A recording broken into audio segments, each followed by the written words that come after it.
I was assigned a strange and mysterious task. They sent me to a place isolated from the rest of the world. Every day, I planted landmines on the edge of the cliff. It was to prevent something from climbing up the canyon. I also checked the fence for damage. The place looked abandoned, but there was a heavy automatic turret every 500 meters. I lived in a watchtower nearly 100 meters high. It stood alone on the edge of a cliff.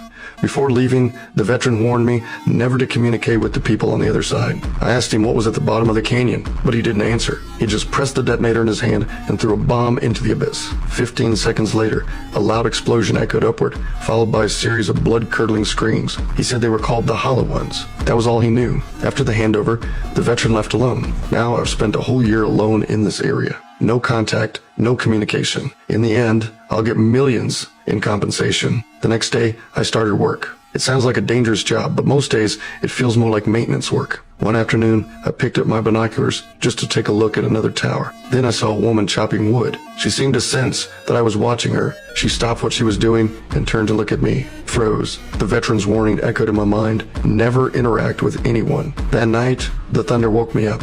I couldn't help but pick up the binoculars again. She was sitting by the window. She noticed that I was watching her and blew out the candle. 3 months passed. I was standing at the entrance of the tower, lost in thought. Suddenly, a gunshot rang out. She fired a shot into the sky. The sound broke the silence.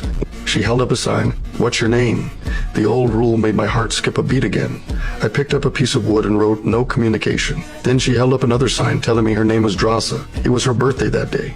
I raised my glass and silently toasted her. She smiled back. For the first time, I no longer felt alone. We began to communicate with signs. Two isolated souls slowly drew closer. Then she pointed downward. I followed her gaze. Dark shadows were climbing up the cliff. They were already very close. I saw those creatures with my own eyes for the first time. Without hesitation, I detonated the landmines. Some were blown back down the cliff, but more continued to surge upward. Drasa activated her turret. We fought side by side.